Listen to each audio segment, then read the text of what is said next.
네, 국회에서 예산안 시정 연설을 마친 박근혜 대통령이 조금 전 여야 지도부와 회동을 마쳤습니다. 네, 회동은 1시간 가까이 계속됐는데요. 박 대통령은 경제 활성화 법안 통과를 요청했고 야당 대표는 시정 연설을 직접 한 데 대해서 고마움을 표했습니다. 네, 국회로 가보겠습니다.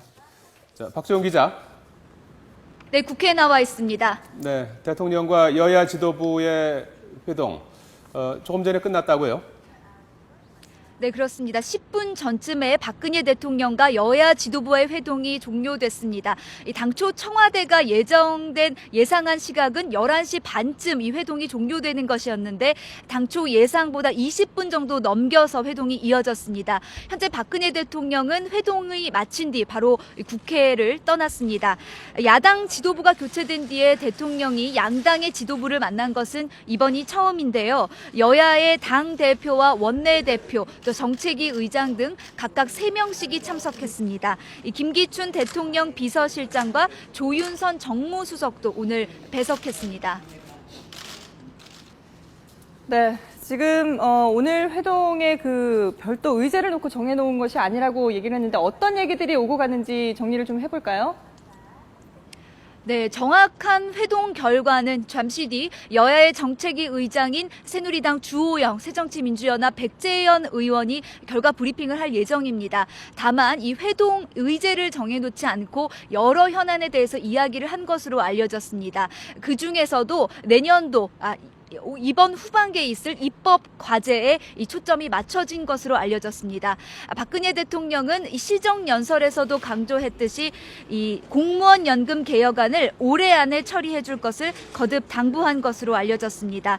또 세월호법과 정부조직법, 또 유병헌법, 또 정부가 제출한 각종 경제 활성화 법안에 대해서도 조속한 처리를 요청한 것으로 보입니다. 야당은 앞서 협조할 것은 협조하겠다는 입장을 전달하되 갈수록 어려워지고 있는 민생 문제 해결을 위한 실효성 있는 대책을 요구하겠다, 이런 입장이었는데요. 실제 어떤 이야기가 오갔는지는 회동이 끝난 직후 여야 정책위 의장의 결과 브리핑이 조금 뒤에 있을 예정입니다. 자, 조금 전 화면은 이제 앞선 화면을 이제 보신 거고요. 자, 지금 그 회동은 이제 비공개로 이루어졌는데 말이죠. 앞서서 언론에 공개된 회동에서는 어떤 얘기들이 오갔습니까? 네, 대통령과 여야 지도부가 회동을 비공개로 전환하기 앞서서 한 5분 정도 언론에 회동 내용을 좀 공개를 했습니다. 이 장면에서도 여야 지도부와 대통령의 회동은 상당히 화기애애한 분위기가 연출됐습니다. 새정치연합의 우윤근 원내대표가 이 회동 테이블이 너무 좁다, 이렇게 얘기를 하니까 이 박근혜 대통령이 오순도순 이야기하려고 테이블을 줄였다, 이 허심탄회하게 마음을 열고 이야기하자, 이렇게 논의가 시작됐습니다.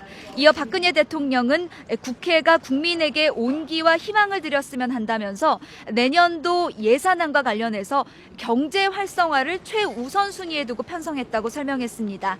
이 재정 건전성에 대한 염려가 있는 것을 알고 있지만 이 재정을 확대하기 위한 게 아니라 이 불씨를 살리기 위한 것이라고도 강조했습니다.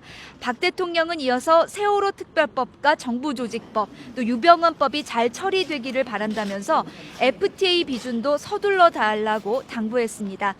이에 대해서 문희상 비대위원장도 이 한마디를 했는데요.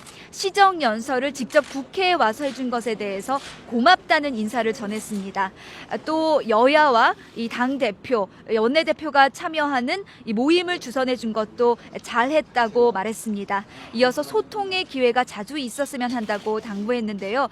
다만 최경환 부총리의 경기 부양책에 대해서는 우려된다는 입장을 밝혔습니다. 지금까지 국회에서 YTN 박조은입니다.